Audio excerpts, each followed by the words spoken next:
Good afternoon, good morning, good evening, everyone. I'm Bhavin, and today I'll be talking about getting started with the Yugabyte Kubernetes operator. Uh, about me, I work with InfraCloud, and these are few contact details of mine. So if you want to reach out, you can. Um, so what you will be learning today, what we'll be looking at. So we'll be going through what is Kubernetes, how it works. Then we'll go through what are the core objects, what are the controllers. We'll also see what are the custom controllers and what custom resources as well. And then we'll have a brief introduction about Yugabyte DB, and we'll look at the Yugabyte operator. So let's get started. So as we all know, container orchestration, right? So Kubernetes has won, and it is widely used container orchestrator. But what is Kubernetes actually? So let's see. Obviously, first thing is it's a Kubernetes, it's a container orchestrator, and it is more of a becoming a platform, which is a desired state management. So you can say, hey Kubernetes, run my application and make sure there are 3 replicas of my application. Your job is done. From there, Kubernetes will take it. It will make sure there are 5 replicas and so on. So it is being widely used as a platform nowadays, where people develop applications on top of it as well. There are few core objects. These are building blocks, I would say. So these are like namespaces, pods, services, secrets, and there are many more. But how does it actually work? So let's try to see it in action, and we'll move from here. So consider architecture of a Kubernetes cluster. Let me get a pointer. So yeah, we have master nodes, then we have worker nodes. So in master nodes, we have component called scheduler, then we have API server, then we have some controllers. It is a data store etcd. On the worker node side, we have a kubelet and we have a proxy. So whenever, let's say you are trying to communicate with Kubernetes, you will use something like kubectl or your code or something. And that code will eventually talk with the API server.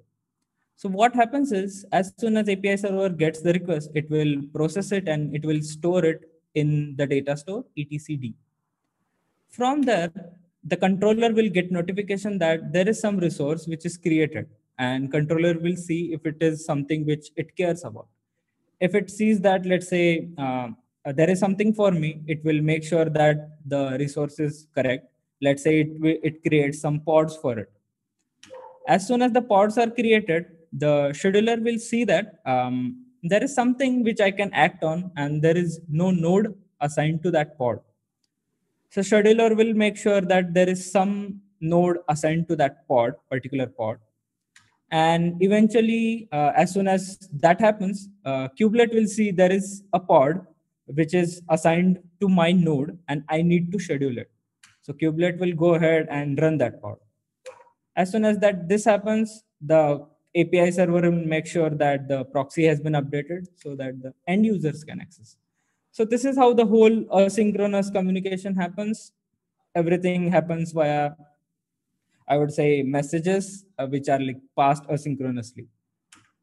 So what are the default workloads in Kubernetes? Now we know how it works at very high level. Let's see what are the workloads if I want to run my application.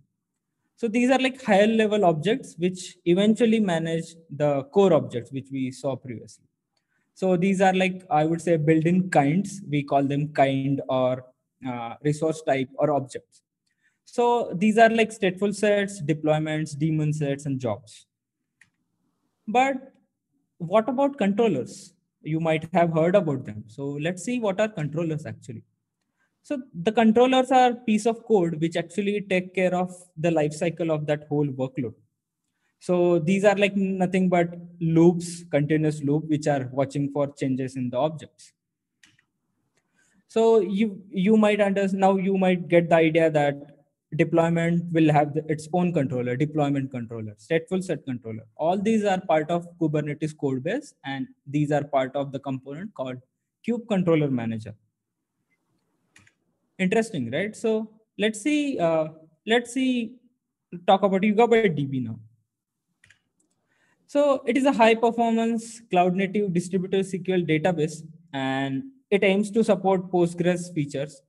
So there are two query layers. One is YSQL, another is YSQL. SQL is basically the Postgres compatible layer, and the YSQL is aims to be compatible with Cassandra. And the good thing about it is all the enterprise grade features are truly open source. Everything like TLS, taking backups, these features are into the database itself, and these are Apache 2 licensed. So let's say if I want to deploy Yugabyte DB, what all I will need. So basically there are two services. One is YB master and another is YBT server. And in terms of Kubernetes, we can deploy them as stateful sets.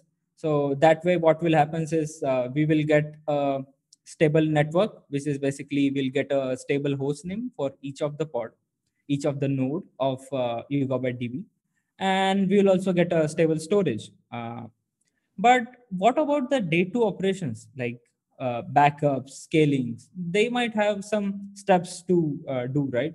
So you don't want to do them manually all the time. Can Kubernetes help us here? So let's see. Enter custom resources. So these are way to make Kubernetes learn about new types. As we saw, there is deployment, there is stateful set. We can create our own. So custom resource is basically defining your own kind or your own type, right? And the way we do it is we basically create a resource called custom resource definition. And we tell Kubernetes that, hey, there is something called foo or Yugabyte cluster or YB cluster. And you make sure you store it. That is one part. Another part is there needs to be some code, right, which takes care of backups or deploying our application and everything. So these are custom controllers. These take care of all the operations or the life cycle on behalf of Kubernetes. And you can write those using tools like Operator SDK, KubeBuilder, or libraries like ClientCode.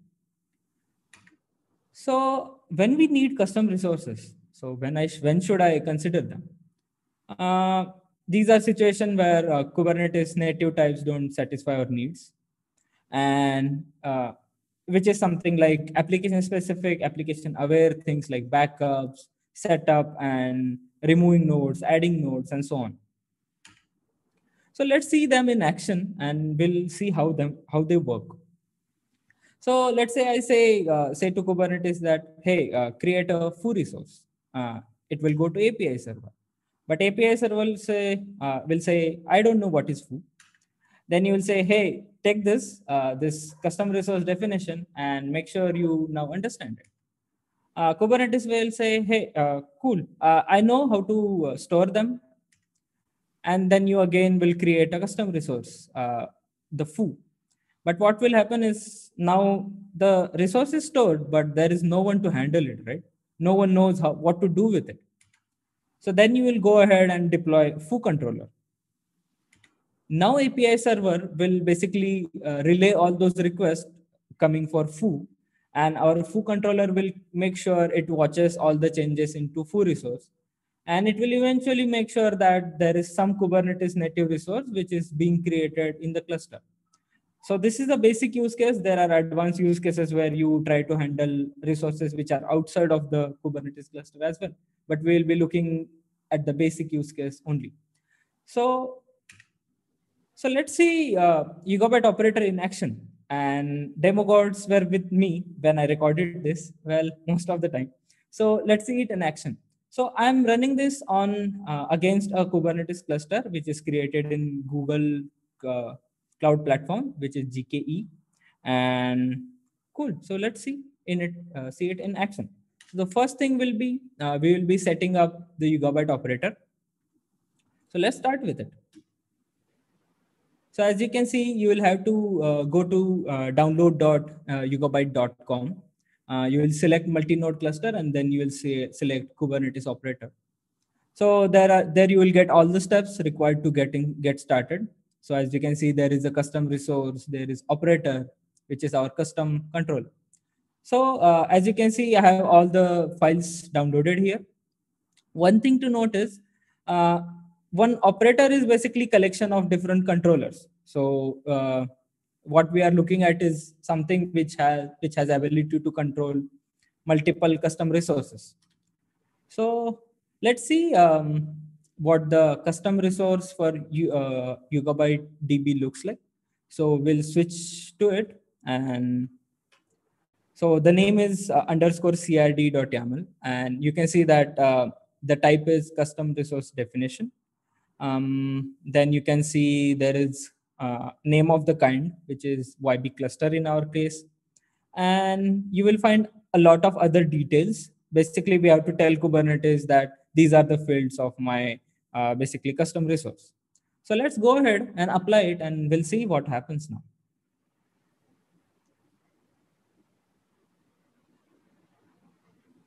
So it says basically it has created our custom resource. So let's try to get it, and we'll see. You will see that one custom resource called YB cluster.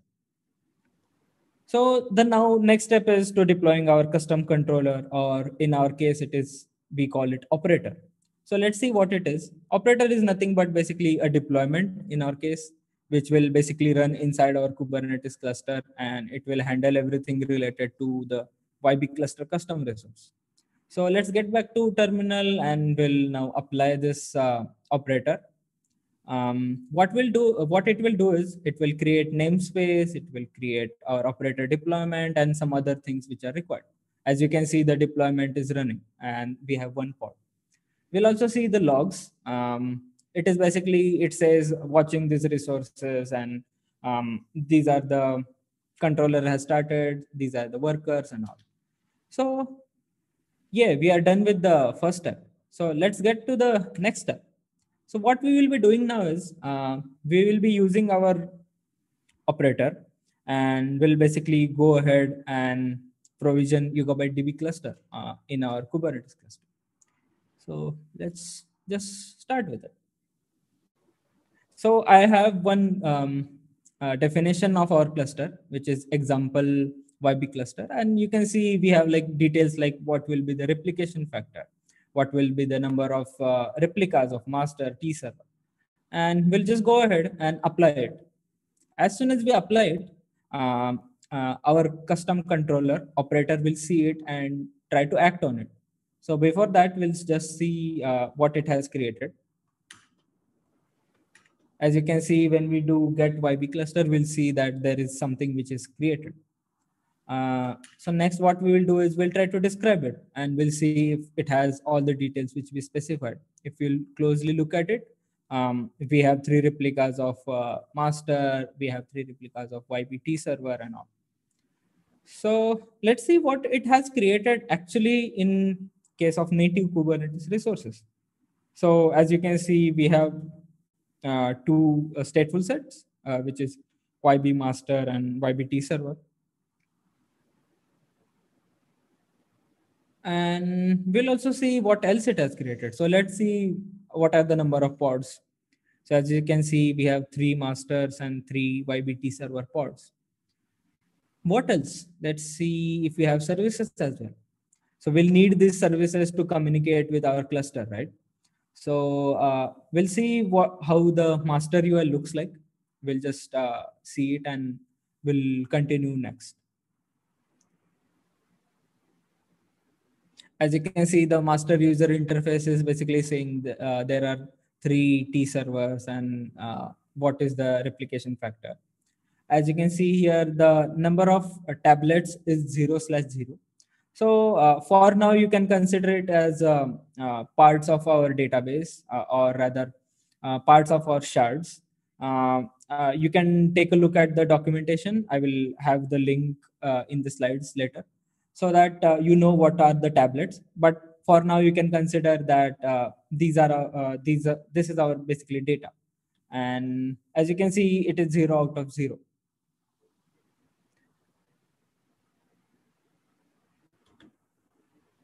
Awesome.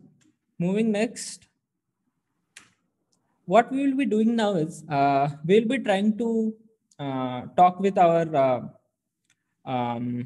cluster, Yugabyte DB cluster, and we'll try to run some workload on it.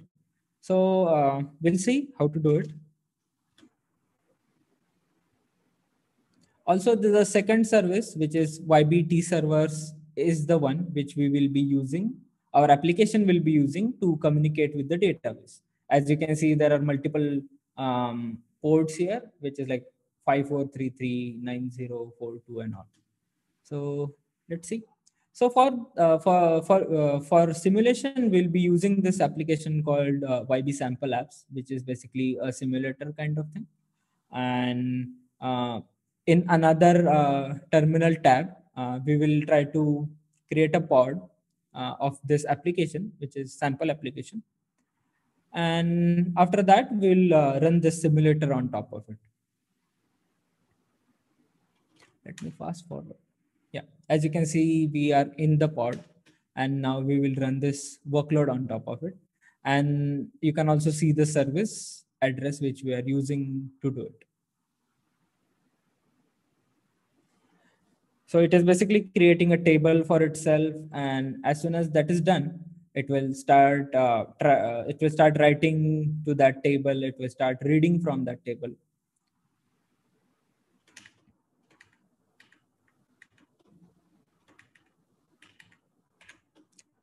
So now we'll go to the user interface, YB master UI, and we'll try to refresh. Now you can see that there are some tablets, and also write operations per second and read operation per second has been increased.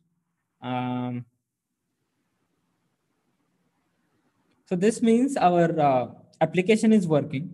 What I will do is I will keep this running in this tab, and we'll move to our next section and we'll do something interesting. So the next step is what we'll try to do is we'll try to scale our YBT server application or service. So as let's say number of traffic or number of requests coming in have been increased a lot, and you want to make sure that your database scales well with it. So what you can do is you can horizontally scale your YBT server service. We can call it as, we can say it as scaling out, because we are increasing the number of replicas. So let's see how to do it and how easy it is to do it when in case of when you are using the operator. On the right side of the terminal, you can see that we are watching the number of pods of T server. So as soon as there is any change, we'll get notified. So what we are trying to do is we are trying to edit the cluster definition we had, which is like example YB cluster. We'll basically go to the replicas section, and we'll simply make it 5 from 3. So let's see what happens now.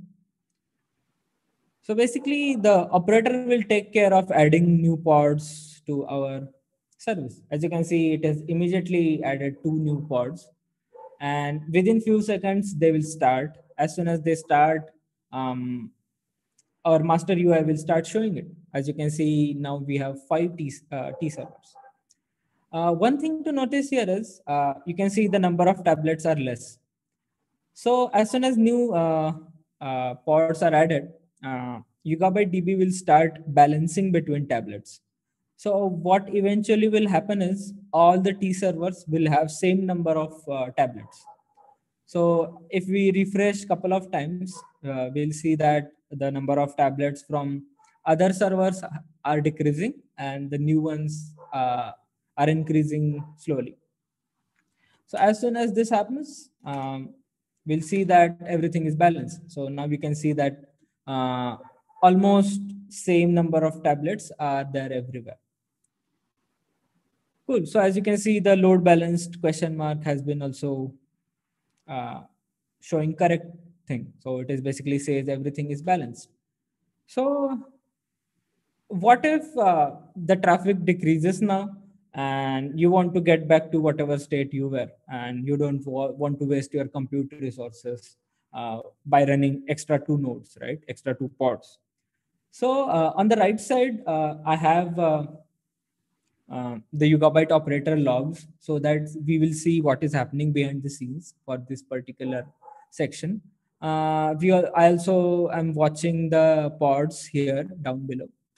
And let's see how to scale in now. So ideally, the scaling in or decreasing the number of replicas operation is considered to be crucial, because if you don't do it correctly, you might lose some data. So what we will do right now is we'll decrease the number of replicas for T server, and we'll see what happens. Ideally, you should not just delete the pods directly. So the operator will handle this very cleverly.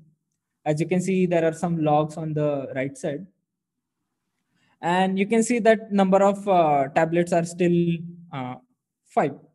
They haven't changed yet. Tablet servers haven't changed yet.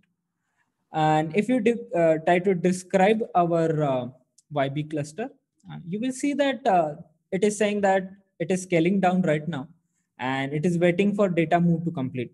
So what it is doing basically is it is trying to move the data out of those 2 servers, and as we are done with it, it will delete those. So let's see how it happens. So right now you can see everything was balanced. And if you refresh now, and we'll see that there are 2 servers for which the tablets are going to be decreased. While this is happening, let's see what is the configuration of the cluster. As you can see, these are the 2 pods which are marked for deletion, and these are excluded from the list, and this will be removed soon. So let's try to refresh it couple of times, and as you can see, there the number of tablets are already started increasing. So what we will do is we'll try to wait for some time, and we'll see what happens.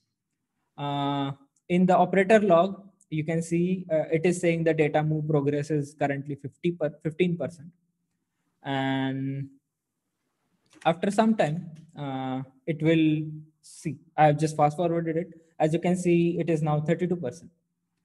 And this process is slow depending on your data.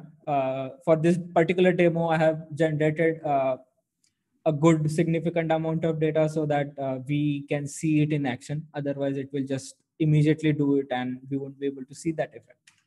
So let me just try to fast forward a bit, and we'll see what is happening.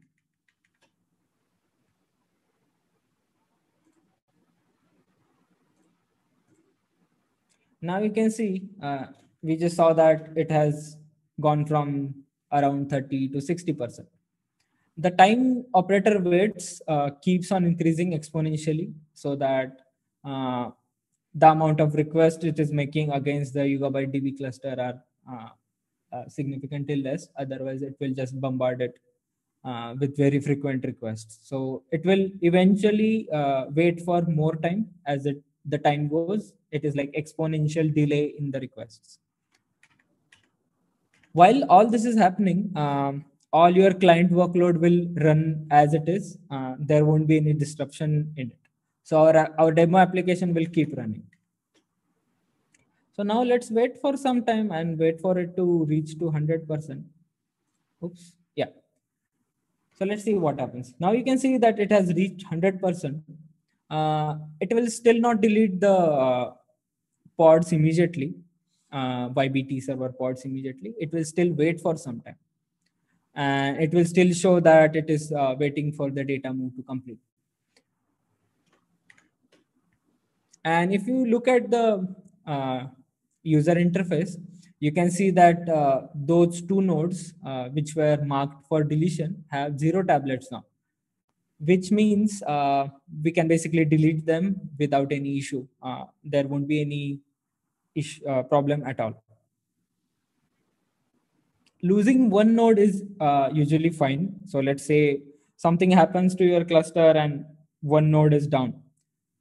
So that is always fine. But depending on the replication factor, it is always good to move the data out of the cluster first and then only delete it.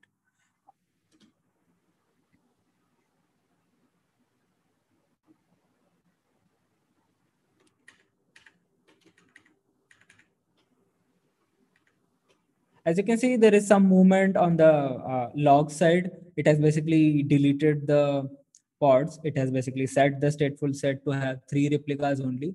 And on the bottom, you can see the 2 pods are basically now terminating. And let's see what the describe says, what we will see as a status in the events. If you describe the our YB cluster, you will basically see that it says scale down T server successfully. Basically, that is the way for us to know what is happening in our YB cluster, and it basically says that it has scaled down it successfully or scaled in it successfully. So let's see what the master UI says about all this. We'll switch to the YB master user interface.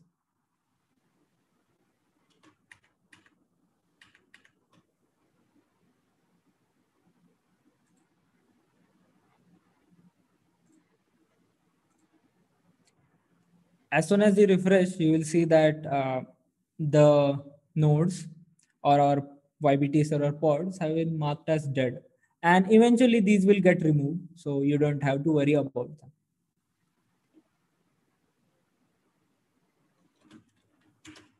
Awesome. All these steps are written here so that you can perform them. And the links are given in the slides. So you will have those slides. You can basically go through them. And yep. So this is the link to the slides. You can find Yugabyte operator GitHub on GitHub here on this link. And you can go through the quick start guide so that you know what are the features of Yugabyte DB, what you can do with it and all. You can reach out to me on these places. I'm with the name Bhavin192 on Yugabyte Slack. Yep. Thank you. If you have questions, you can post them.